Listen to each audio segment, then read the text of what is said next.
einen wunderschönen guten Morgen, zumindest ist für mich jetzt morgen. Es ist 20 nach 7, glaube ich, und ich bin hier in Stuttgart. Und für mich geht es heute nach Dresden. Und ich möchte jetzt so ein Videotagebuch machen. Aber um die Frage mal zu beantworten, warum nach Dresden? Ganz einfach, Klickenwesen wurde nominiert, Designerpreis bzw. Medienpreis. Und ich bin jetzt vor Ort. Ich bin mal gespannt, was wir so entdecken und erleben werden.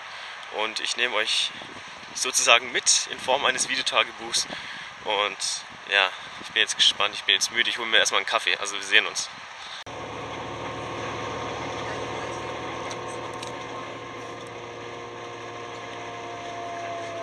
Sieht schrecklich aus, schon ein bisschen. Wie lange fahren wir noch?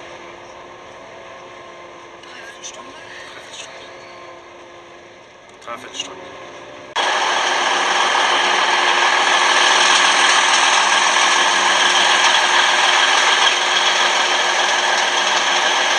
Absolutes No-Go.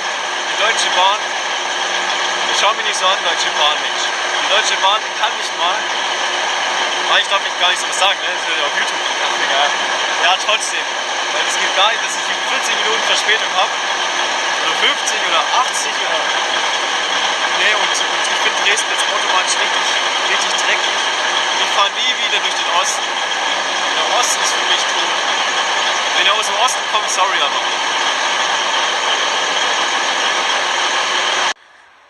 So sieht Dresden aus. Das ist die schönste Seite Dresdens. Man sieht so viel hier, allein die Skyline. Und die Hochhäuser, die so einfarbig sind. Und hier ein Porsche. Und ein Junge, der Fahrrad fährt. Der aber nicht nach hinten schaut, was mich wundert. Und hier so ein toller Weg. Ich hoffe, ich muss keine Kennzeichen zensieren. Weil darauf habe ich keinen Bock. Und ja. Ich weiß gar nicht, was ich erzählen soll. Ich möchte mich einfach nur aufregen. So ein bunter Turm. Die spinnen doch, die Dresdner. Ja, aber ich mache die echt voll fertig. Eigentlich sollte ich das wirklich nicht hochladen. Die schlagen mich noch alle. Die haten mich. Die Dresdner werden mich haten. So viele Dresdner gibt es nicht. Hab ich eigentlich Abonnenten aus Dresden? Wenn ja, bitte melden. Und sagt mir, wie ihr Dresden findet. Findet es genauso komisch. Ihr wisst ja, erster Eindruck zählt und ich bin nicht positiv überrascht. Weil es sieht echt aus wie so, keine Ahnung. Jetzt da vorne schon ein pinkes Auto und das geht ja schon mal super los. Und die Kamera ist unscharf. Ey, die Kamera kannst du auch in den Wind schießen. Wahrscheinlich kam die Kamera aus Dresden. Hey, ich hab gerade echt keinen Plan. Wo ist denn das Schiff? Wir suchen ein Schiff, Leute. Ich glaube nach rechts, würde ich sagen. Doch, guck mal, oder? Ist ja kein Schiff. Ach so, doch. Ist ein Schiff. Also wenn wir jetzt hier laufen, dann müssen wir auf jeden Fall immer rechts. Gut, ich beende das Video, macht eh keinen Sinn. Da ist es. Was? Ist ein Schiff? Ja. Wo steht es? Da ist doch kein Schiff. Ist doch klar. Hä, wo jetzt?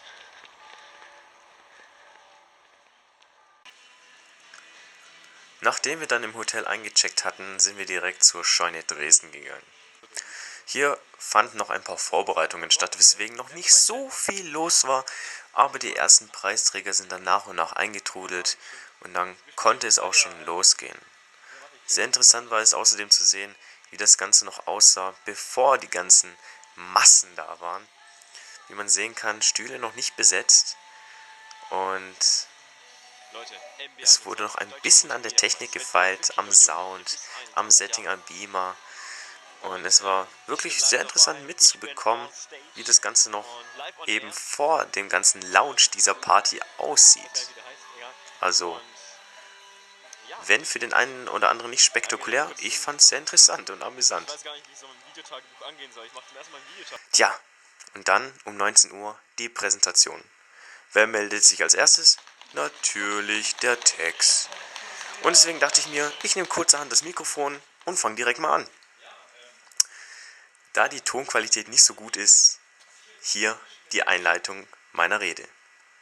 Man nehme 4 grundverschiedene Menschen, gebe eine Prise Kreativität dazu und verrühre das gut mit einer Portion Witz und Humor.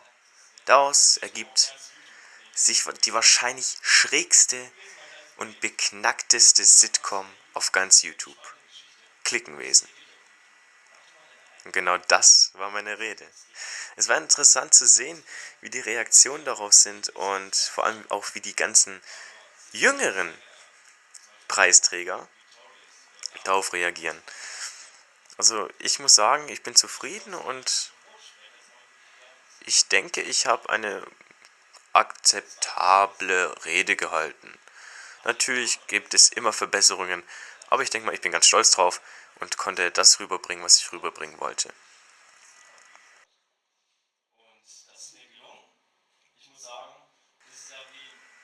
Aber ich möchte direkt mal für euch die Rede kurz zusammenfassen, damit ihr auch wisst, worum es da ging. Naja, wo fange ich an? Ihr wisst, am 1. Januar, nein, pardon, am 10. Januar 2011 habe ich den Channel erstellt.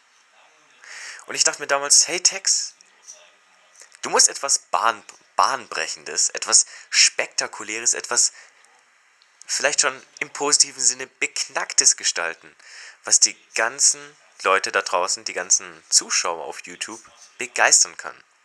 Und deswegen dachte ich mir kurzerhand, okay, Comedy ist vielleicht dein Ding. Du synchronisierst gerne, du verstellst gerne deine Stimme, mach doch sowas in der Richtung. Und so habe ich mir, wie gesagt, am 10. Januar diesen Kanal erstellt. Doch kurzerhand, und ihr müsst wissen, dieser Kanal entstand während meiner Ausbildung und es war mein Abschlussjahr, konnte ich dann irgendwie nicht den Gedanken fassen und mich da wirklich mal hinsetzen und etwas Comedy-mäßiges gestalten. Deswegen fiel der Channel auch erstmal zu Boden, um das mal so auszudrücken. Und ich kam nicht dazu, etwas dazu zu machen, so rum.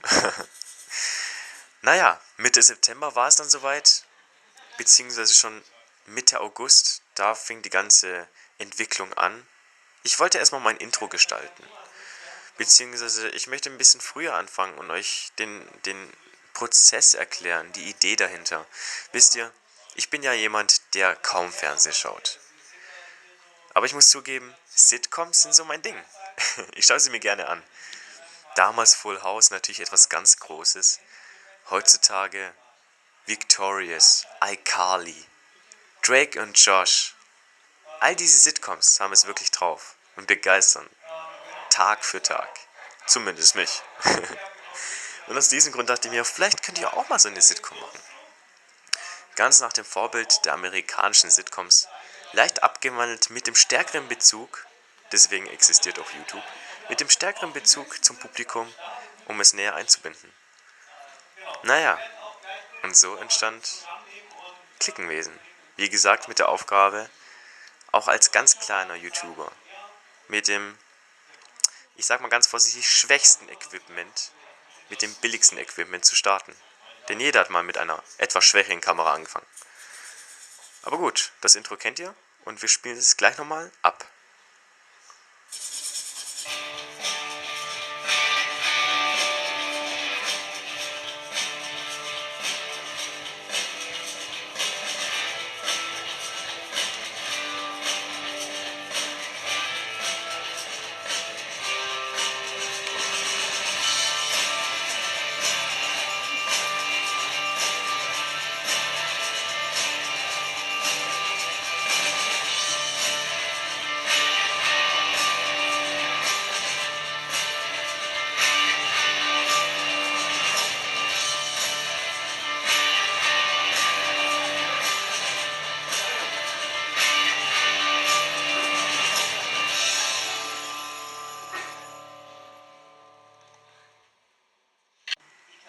Grundgütiger. Natürlich war ich nicht der Einzige, der präsentiert hat.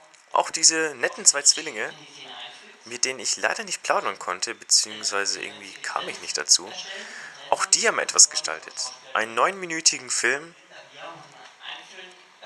der um Science Fiction handelt. Science Fiction ist was ganz Interessantes. Die ganz großen Ableger sind natürlich Star Wars, Star Trek und so weiter. Ich muss sagen, Science Fiction ist nicht so mein Ding, aber dennoch muss ich sagen, dass es eine sehr interessante Geschichte war, eine sehr interessante Arbeit von den zwei.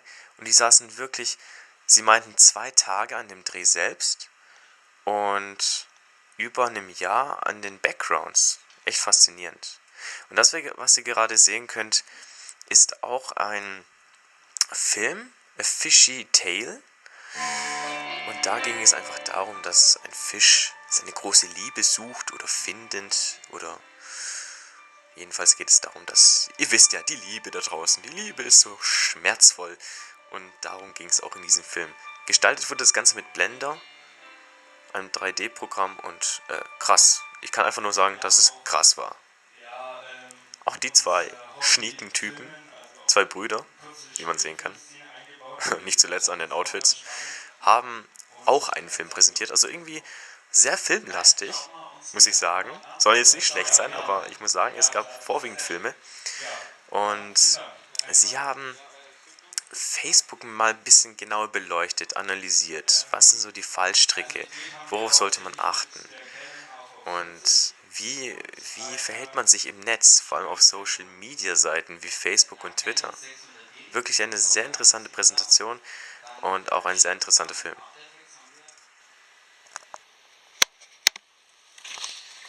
Schönen guten Morgen, gerade erst aufgestanden, ich bin völlig fertig. Ich muss sagen, die Hinreise gestern, die war ein bisschen hippelig, vor allem weil es eine Verspätung von der Bahn gab, aber gut. Dann am Abend die ganzen Reden, die Präsentation, die waren echt spannend und heute geht es dann aufs Festival. Ich bin echt gespannt, wie es alles aussehen wird und die ganzen Workshops und was allgemein dann abgehen wird. Also wir sehen uns nachher und ich gönne mir jetzt erstmal einen Kaffee und natürlich ein super Frühstück. Und dann ging es am Samstag auch schon richtig los. Um 11 die Eröffnung des Festivals von Markus. Er hat uns die einzelnen Stationen kurz erklärt und erläutert, was es zu entdecken gibt und welche Workshops am Stand sind. Die Eröffnung war wirklich interessant mit dem Herrn Richter. Und wie gesagt, welche Multimedia-Aktionen auf uns warten, welche Workshops es gibt. Es gab 3 Workshops, so nebenbei gesagt: Diaspora, Real Life Jumper und Stories. Real Life Jumper werden wir gleich nochmal näher betrachten und die anderen habe ich leider nicht besucht. Wobei, das darf ich gar nicht sagen, denn Stories habe ich besucht. Etwas verspätet, aber es war dennoch sehr interessant. Leider gibt es keinen Film dazu. Verzeiht mir. Und so wie ich gerade hier auf meinen Zettel sehe, gab es noch einen MB21 Roboter Reporter, Where I Go, ein Do-It-Yourself Touch Synthesizer und vieles mehr. Und ich verplapper mich gerade, denn hier kann man gerade eine junge Dame sehen, die Space Invaders mit einem Tischtennisschläger spielt. Eine sehr interessante Applikation, muss ich sagen. Das, was man hier sehen kann, ich bin mir gerade nicht sicher, war das ein Workshop? Ich glaube nicht. Auf jeden Fall ging es darum, dass man lernt, mit einem Programm umzugehen, um daraus dann Games zu gestalten. Auch wirklich super. Das, was ihr hier sehen könnt, ist der Real Life Jumper. Das Ganze sollte im Hinterhof stattfinden, stand dann aber relativ weit vorn, beziehungsweise vor dem ganzen Gebäude. Und es war sehr interessant von den ganzen Profis, die Tipps und Tricks abzugreifen, wie das Ganze denn funktioniert und wie man denn springen soll, um solche Hindernisse zu überwältigen. Und upsala. Na, komm schon. Knapp. Und ja, war doch ganz gut. Where I Go, das schauen wir uns direkt mal näher an. Das war nämlich der nette Herr, dessen Name mir gerade nicht einfällt, wie peinlich, der aus, ich möchte nicht Schrott sagen, ich möchte eher sagen aus Spielzeug, das kein Mensch mehr benötigt, eben aus solchen Sachen Musikinstrumente gebaut hat oder gebastelt hat. Wirklich sehr interessant, klingt sehr schräg, kann aber Körper und Geist dennoch eventuell besänftigen. Dazu später mehr. Das ist einerseits natürlich Dinge einreichen, für die Preise verliehen werden können. Andererseits ist auch ganz wichtig, dass wenn die Preise verliehen worden sind... Wer konnte die Jury begeistern und wer hat das große Und der dritte Platz Zeug dazu? in der Alterskategorie 7 bis 11 Jahre geht an Midas Kepke für Harry Potter und der Legostein der Weisen Teil 1.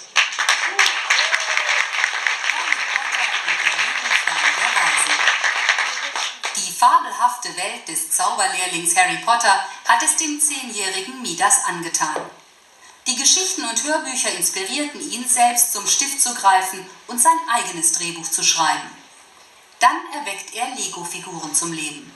Aus fast 1000 Einzelbildern entsteht ein Brickfilm, der auf den bestehenden Figuren und Geschichten beruht, aber dennoch eigene Elemente, eigene Erzählstränge hinzunimmt. So begleiten wir den Alltag der Zauberschüler Harry, Hermine und Ron, in dem es nicht immer so abenteuerlich zugeht wie in Hogwarts. Da wird Ron auf sein Zimmer geschickt zum Aufräumen, während seine Eltern in die Stadt fahren, um einen neuen Zauberstab zu besorgen, weil der alte einem schiefgegangenen Zaubertrick zum Opfer gefallen ist. Mit Harry Potter und der Lego-Stein der Weisen ist eine bemerkenswert detailverliebte Einzelarbeit entstanden, die sehr aufwendig und mit großer Leidenschaft als One-Man-Projekt über mehrere Wochenenden hinweg umgesetzt wurde. Für diese Leistung vergibt die Jury den 3. Platz in der Alterskategorie 7 bis 11. Ja, dann widersprecht er. Ja, sehr schön. Falls ihr euch im Laufe dieser Veranstaltung nochmal dazu auffordern sollte, richtigen Applaus zu machen, das ist genau das, was ihr gerade gemacht habt, das, was ich meine. Hallo Midas. Tag. Du hast gestern schon vorgestellt, wie du mit dem ganzen Ding gearbeitet hast, und ich muss sagen, ich bin aus dem Schuh gefallen, als du meintest, ja, ich habe hier diese irgendwie 7 oder 8 Softwareprogramme verwendet und das macht man alles so und so. Wie lange hast du gebraucht, um dir das beizubringen? Oh, war schon eine ganz schöne Zeit. Hast du einen Tipp für jemanden, der denkt so, okay, wenn er das kann, will ich das auch können, ich fange jetzt an. Wie lernt man sowas am besten?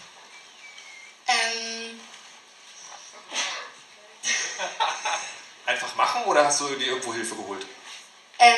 Mein Vater hat mir ein bisschen was gezeigt.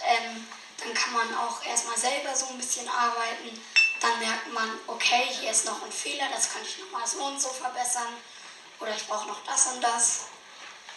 Okay, jetzt hast du es ja, also der Titel sagt ja schon, es geht ja um Lego.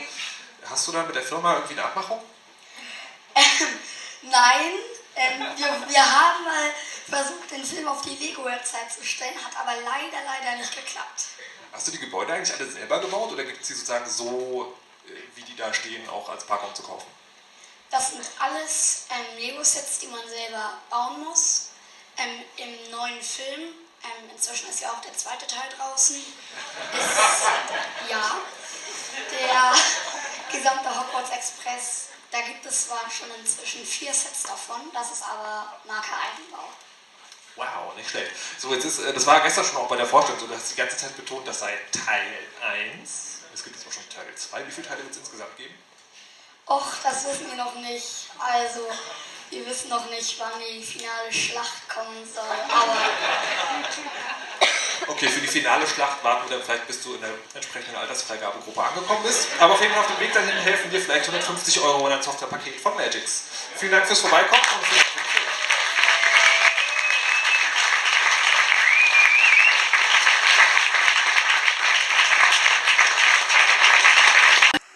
Und ein bisschen Musik zum Auffrischen.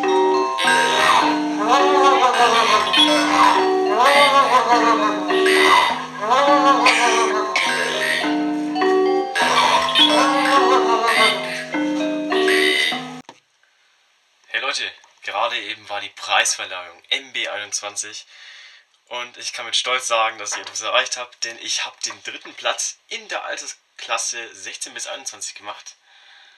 Wie man sehen kann, für den YouTube-Channel Klickenwesen. Grandiose Sache, wirklich grandios. Und dazu gab es einen Gutschein im Wert von 150 €, womit ich meine Studiengebühren irgendwie abzahlen kann. Und zudem auch noch Video Deluxe MX Premium von Magix. Ein sehr schönes Programm. Das kleine Problem, das ich habe, Systemvoraussetzungen Windows. Ich habe einen Mac. Ich weiß noch nicht, wie ich das anstellen soll, um das hier zum Laufen zu bringen. Aber dennoch muss ich sagen, es war wirklich eine sehr schöne Preisverleihung. Die Preisträger haben verdient gewonnen, genau, das wollte ich sagen. Und ich bin echt begeistert. Also ich kann jedem nur raten, da mitzumachen. Wirklich, reicht nächstes Jahr etwas ein. Selbst Vorschulkinder können etwas einreichen. Da war ich auch sehr begeistert, dass da wirklich sehr charmant damit gearbeitet wird, mit Videocollagen und vor allem Stop-Motion-Filme.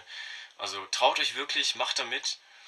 Und nein, ich wurde nicht dazu beauftragt, Werbung zu machen. Ich meine es wirklich so, denn ich bin echt begeistert. Und ja, nächstes Jahr mache ich wieder mit. Das letzte Mal Danach bin ich zu alt, danach darf ich nicht mehr mitmachen. Aber wirklich grandios. Und jetzt geht es auch für mich auf die Aftershow-Party. Bin mal gespannt, was es da zu entdecken gibt. Da gibt es dann auch ein paar Remixe, wenn man so will, von unseren eingereichten, ja, Spielfilmen, Stop-Motion-Filmen, was es noch so alles gab. Gut, aber das war's von mir. Ich bin, wie gesagt, sehr begeistert. Und ich schwitze ein bisschen, weil ich hierher gerannt bin, um dann, wie gesagt, rechtzeitig zur Party zu kommen. Ich muss mal auf die Uhr schauen. Ja, 20 Minuten habe ich noch, das müsste mir reichen.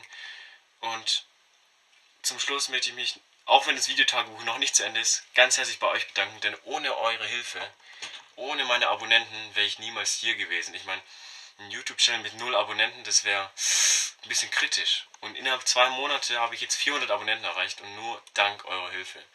Ihr verlinkt meine Videos, ihr liked sie, ihr kommentiert sie, favorisiert sie. Und so eine Community zu haben, ist wirklich bombastisch. Also ich bin nach wie vor einfach baff, dass ich so von euch unterstützt werde. Ist kein Geschleim, ist wirklich so gemeint, denn wie gesagt, ohne euch wäre ich nicht hier und ohne euch würde ich keinen Preis gewinnen. Und ohne euch wäre ich nicht in Dresden.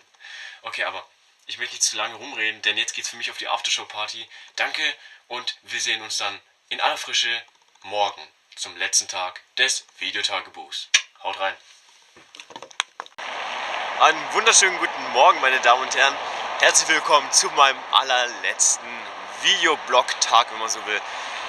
Mein Videotagebuch ist sozusagen fast schon am Ende, hat schon fast das Ende erreicht. Und heute nochmal ein bisschen durch Dresden, durch die Altstadt. Ich freue mich schon. Ich bin zum ersten Mal in Dresden, die Altstadt habe ich noch nicht gesehen. Und da findet auch eine Stadtrallye statt. Bin echt gespannt, wie es aussehen wird. Und ich bin schon spät dran, muss ich sagen. Aber irgendwie habe ich es nicht geschafft, früh genug aufzustehen, zu frühstücken, mich fertig zu machen. Und ich hoffe, ich komme noch rechtzeitig an und kann auch teilnehmen. Und ich muss auch noch finden. Der Goldene Reiter, das ist so der Standpunkt, der ultimative Treffpunkt. Und wie man hier sehen kann, wie soll ich das hier handeln? Das ist hier der Dresdner Neustädter Bahnhof, Neustadt. Und ich muss sagen, der erinnert mich, und auch Dresden erinnert mich irgendwie an Köln, an den Kölner Hauptbahnhof. Und ich vermisse irgendwie Köln. Also wenn ich daran denke, die Gamescom, das war für mich nach wie vor das Highlight des Jahres. Also ich glaube nicht, dass man das übertreffen kann. Dresden ist eine wirklich schöne Stadt, auch wenn ich noch nicht so viel gesehen habe. Aber nee, Gamescom war für mich der Hammer. Ihr habt es ja gesehen. Gut, ich meine S-Bahn kommt gleich, hoffentlich. 15 nach, ich habe noch 5 Minuten Zeit. Da klingelt schon von der Bahn. Und ja, ansonsten muss ich sagen, auch wenn das Videotagebuch noch nicht zu Ende ist, mein Fazit, sehr schön. Es war wirklich sehr schön, es hat Spaß gemacht. Und ich weiß nicht, was ich sagen soll. Ich bin überwältigt, nach wie vor. Klar, die Anreise war ein bisschen doof. Die Bahn, die hat mich geärgert mit der Stunde Verspätung, circa 8 Stunden gefahren. Das war ärgerlich und es war echt hart. Und heute geht es auch noch 8 Stunden zurück. Und ich habe keine Lust. Am liebsten würde ich hier bleiben. Andererseits, ich habe ein bisschen Heimweh. Stuttgart ist schön. Okay, aber dann sehen wir uns in der Stadt, in der Altstadt. Wie ich sehe, habe ich noch 15 Minuten Videomaterial, das zu verbrauchen gilt, und das nutze ich auch. Und dann schneide ich mir das irgendwie zusammen und dann passt es schon. Okay, also vielen Dank fürs Zusehen und wir sehen uns dann in der Altstadt.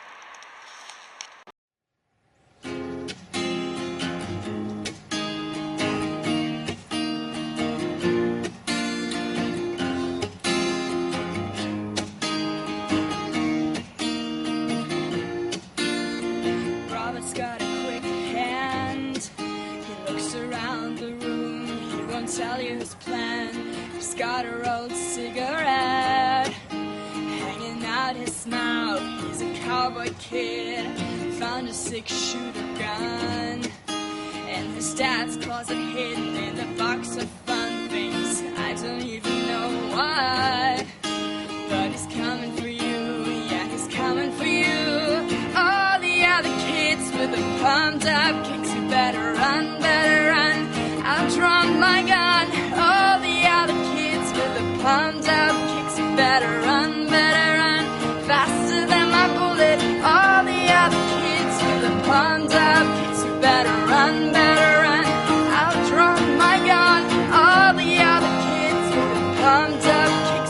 better run, faster than my bullet.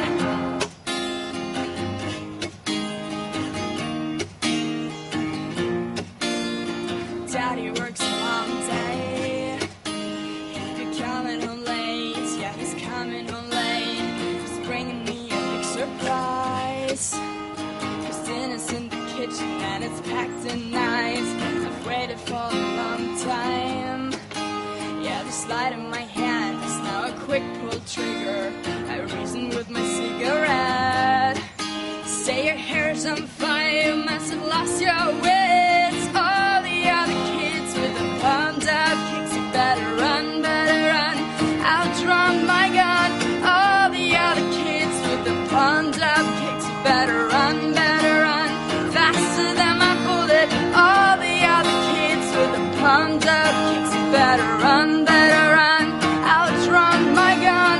All the other kids with the pumped up kicks, you better run, faster than my bullet.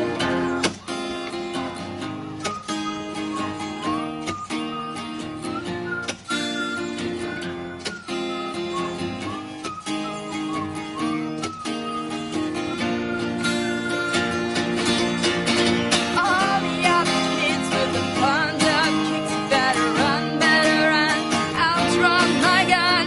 All the other kids with the pumped up kicks, you better run, faster than my bullet. All the other kids with the pumped up kicks, you better run, outrun my gun. All the other kids with the pumped up kicks, you better run, faster than my bullet.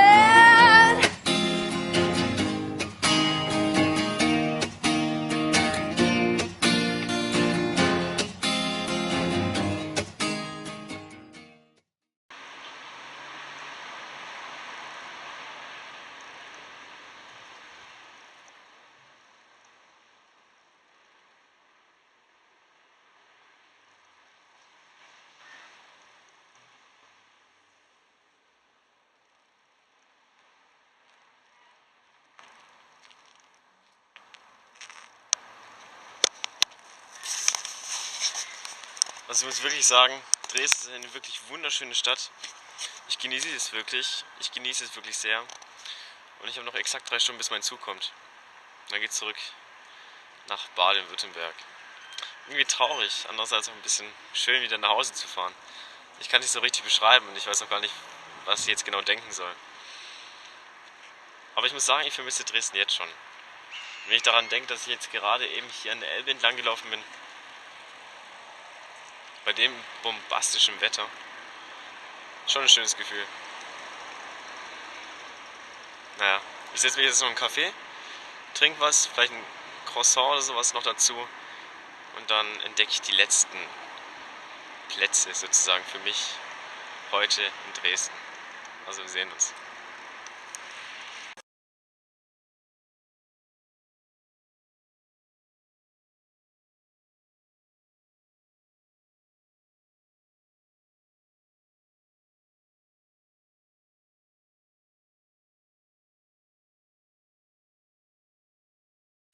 Und der Zug ist wieder am Rollen. Und damit herzlich willkommen zurück.